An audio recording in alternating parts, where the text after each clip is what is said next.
3 mahasiswa dan penelitian di Gunung Arwana. Raka, Dimas, dan Alia, 3 mahasiswa biologi dari Universitas Nusantara, sebenarnya tidak berencana mendaki Gunung Arwana minggu itu. Proposal penelitian mereka tentang tanaman langka Arwanae alba tiba-tiba mendapat persetujuan mendadak dari dosen pembimbing. Mau tak mau, mereka harus segera berangkat sebelum musim hujan turun. Dengan terburu-buru, mereka berkumpul di halaman kos Raka. "Beneran kita harus naik hari ini?" keluh Dimas sambil menenteng ransel yang belum sepenuhnya tertutup. Alia hanya menghela napas. "Kalau kita telat, tanaman itu bisa layu. Kita nggak punya pilihan." Malam itu juga mereka menyiapkan logistik seadanya. Kompas, alat dokumentasi, lampu kepala, dan buku catatan lapangan. Meski tergesa-gesa, antusiasme kecil tetap terlihat di mata mereka. Keesokan paginya, kabut tebal menyelimuti kaki Gunung Arwana. Langkah mereka mantap, walau sedikit lelah karena minim persiapan.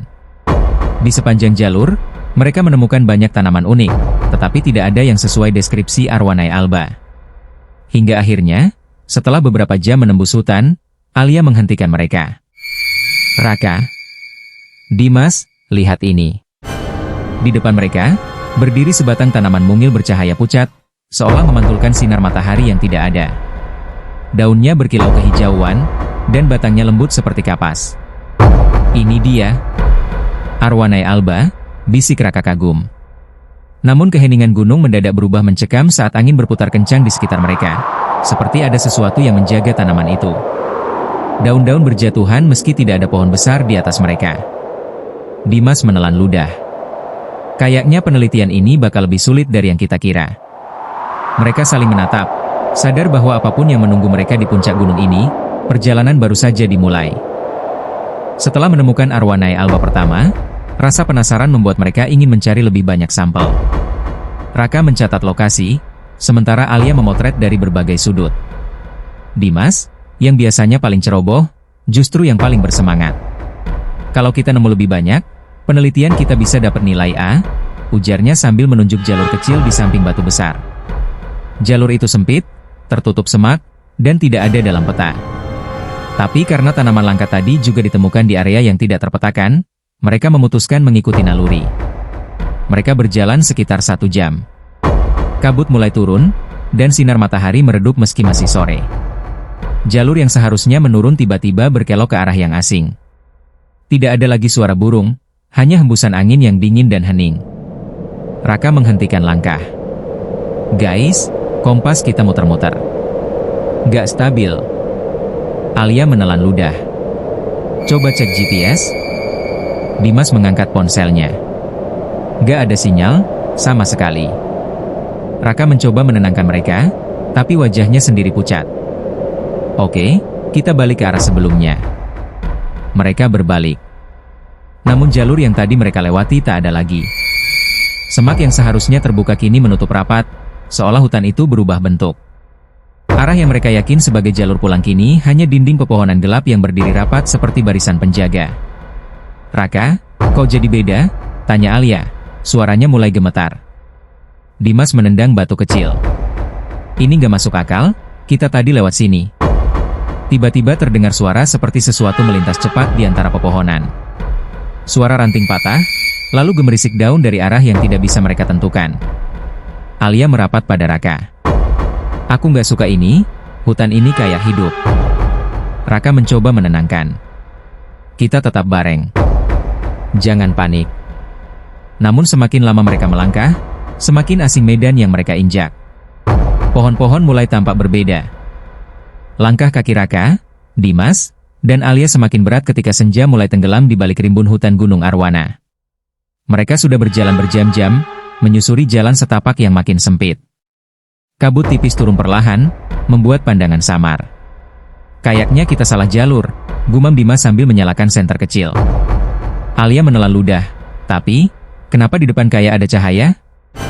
"Kayak lampu." Di kejauhan, tampak kilau kuning temaram, bukan cahaya modern, tapi lebih mirip lampu minyak. Ketiganya saling pandang. Rasa takut bercampur penasaran. Mereka melangkah mendekat. Begitu kabut terbuka, mereka terpaku. Di hadapan mereka terbentang pasar besar yang seolah keluar dari masa lalu. Lentera-lentera minyak tergantung di tali, kain-kain lusuh bergoyang ditiup angin. Deretan lapak kayu tampak penuh aktivitas, namun anehnya, tidak ada suara manusia. Hanya bisikan halus dan desir angin. Gila, ini apa? Kok kayak pasar zaman dulu? Bisik Alia.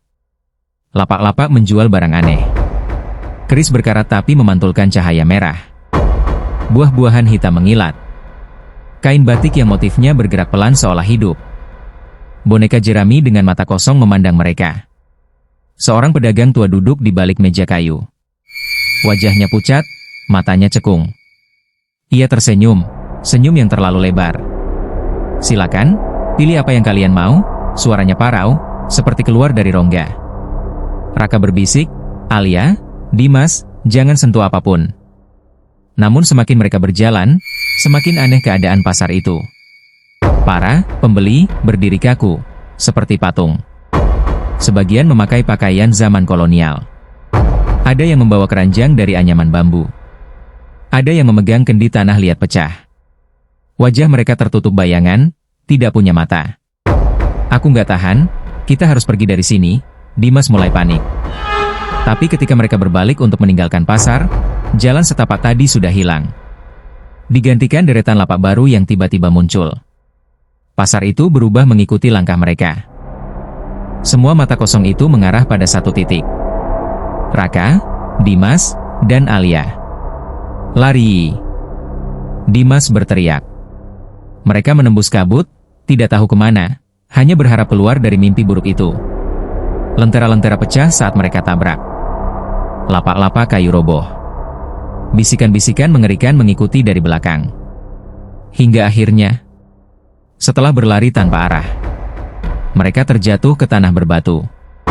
Kabut hilang. Pasar itu lenyap. Hanya tersisa hutan gelap Gunung Arwana. Nafas mereka tersengal-sengal. Alia menatap sekeliling, wajahnya pucat. Tempat barusan itu, apa? Tidak ada yang menjawab. Dari kejauhan, suara gamelan lirih masih terdengar, lalu perlahan menghilang. Mereka sadar satu hal. Pasar setan Gunung Arwana bukan legenda.